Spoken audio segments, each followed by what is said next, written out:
In casual conversations, sometimes I drop that I'm into something called Keylontic Science. To which people say, how do you spell that?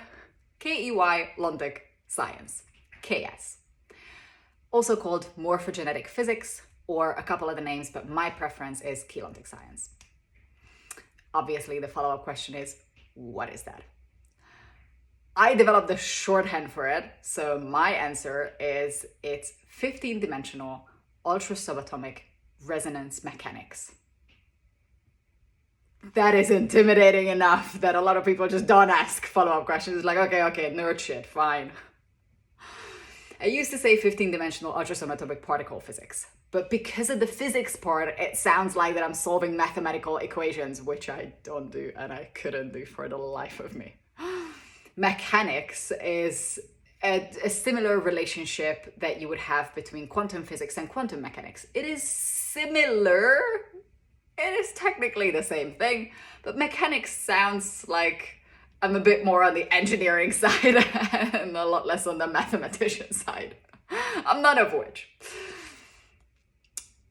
And if you're not intimidated by this, if you're intrigued by this, such as I would be, then I go into a little bit longer explanation that it's a spiritual scientific paradigm that covers a very broad range of topics, from microcosmos to macrocosmos, from personal, subatomic, ultra-subatomic biochemistry and biophysics to cosmology. And to me, what the beauty of this paradigm is the interconnectivity that I was able to feel and sense into through the integrity of the material. We can talk a lot about the interpretation of the material, but I'm not going to do that. If you're interested, you're going to have to find your own way to it, and it is going to be the best way. You will be resonating with the specific things, the specific people who are key to your own personal journey. Everyone is coming from a different incarnational history. And based on what you need to integrate, based on the frequencies and the resonance that you need for your own specific incarnational makeup, you would resonate towards certain people. There are people in the KS community who are very famous, very popular. They're leading groups. They are very much liked by certain people. And I just can't listen to them. They might be saying the exact same thing that I'm very interested in. They might be delivering information that would be useful for me. But because of the person delivering the information, because I don't resonate with them specifically, I know that that way, that path, that channel of information is not my way of receiving that information. I'm not going to be able to open up to the person who's delivering that bit of information. So it is not for me. I will find my own way somehow otherwise. So I'm not ever going to be, again, one of those people who's trying to pull together a group of people interested in KS. I don't think I'm ever going to go heavily into teaching anything KS related. Not for me. I take this material and I take this paradigm as a language. And when you translate from one language to another, when you translate from the language of KS to other scientific paradigms or to other spiritual paradigms or other secular paradigms, or literally to other languages than English, because I've only known this paradigm in English, you lose some of the things in translation, you gain some other things in translation. It is slightly different. There are slightly mismatching bits of information. And it is very much dependent on the translator medium, whether that's a person, whether that's a piece of writing, whether that's a podcast, whether that's a video, whether that's a book.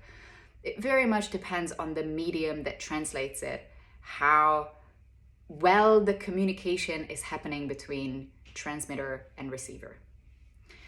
So it is a very nuanced topic, because it is covering such a broad range of life itself, what I personally fell in love with, you know, my history with KS, but just briefly, in 2019 was my big spiritual eye-opening. I wouldn't say awakening, but my big spiritual eye-opening that there is such a thing as mainstream spirituality. There is such a thing as sacred geometry. Oh my God, what is that? You know that I love shapes. Geometry is just amazing. There are words that I definitely radiate towards from a very young age. Words like dimension, words like DNA, anything that had to do with it. I'm like, oh, what is that? That's how I've gotten into my first KS workshop, that I've downloaded something called DNA healing, and it happened to be the first Kathara workshop. And it sat on my laptop for months before I opened it. So in 2019, I went through a lot of quite new agey, quite mainstream, very, very popular spiritual paradigms through different spiritual teachers with different flavors and different messages.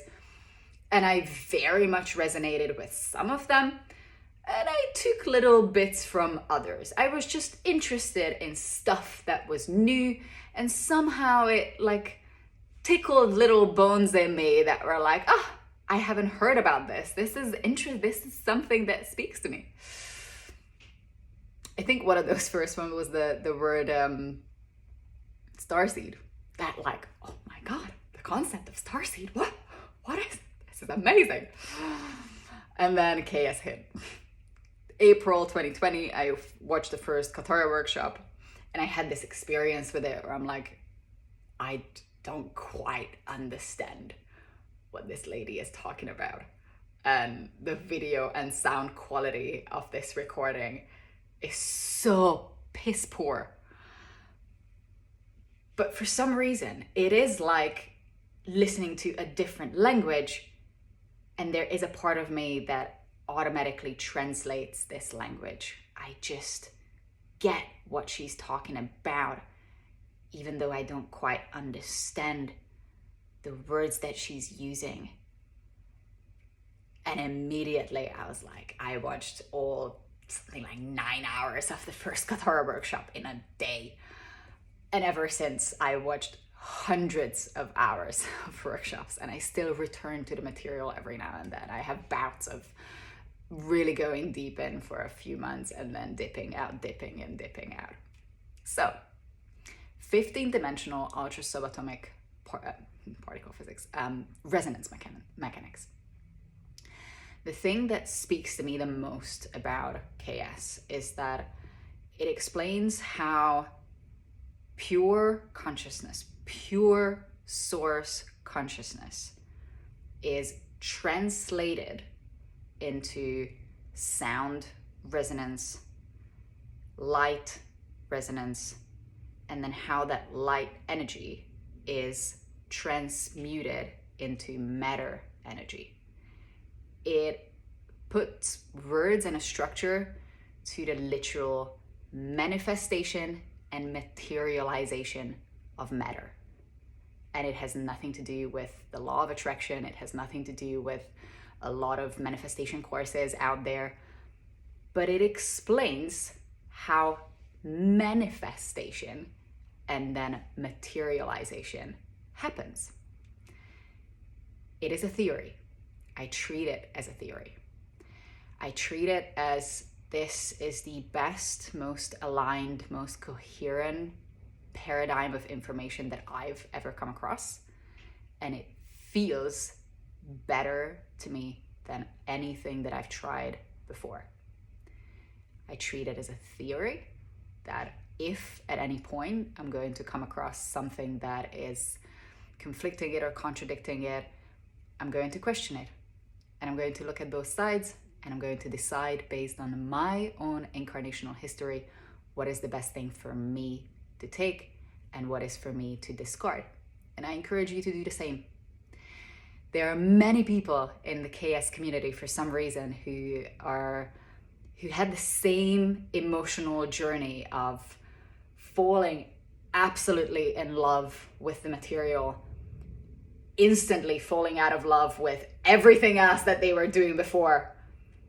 And then having a little change of heart at some point and rediscovering old material that they've gotten into or that they were attracted to for some reason, for some specific personal reason.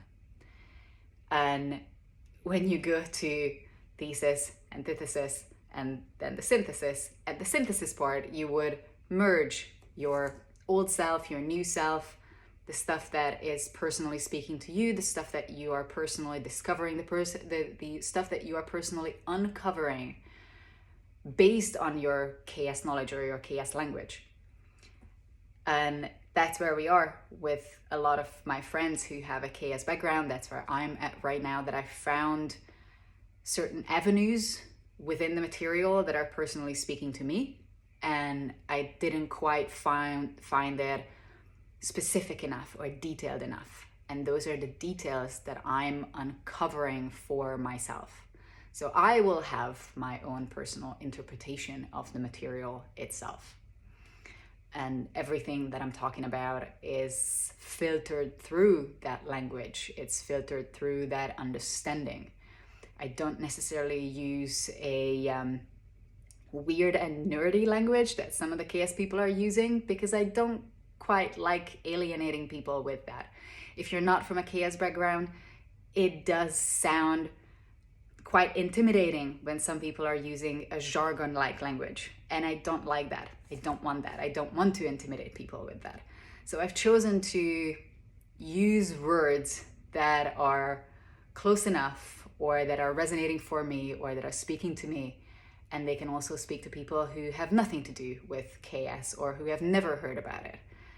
But I'm still talking about the same concepts. I'm still explaining the same things. That's how I look at the material itself.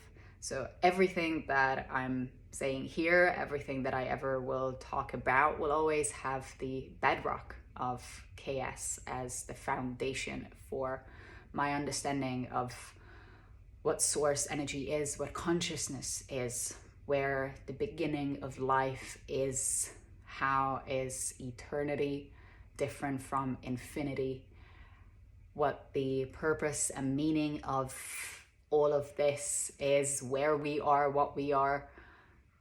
And I'm building on it. And I don't discard any large paradigms, even though I might not agree with them, even though they might not be for me. I recognize that there might be bits of information, puzzle pieces for me within that larger paradigm that I can take with me, and I can put together my own personal puzzle that works best for me. And that's the only thing that I wish for you as well.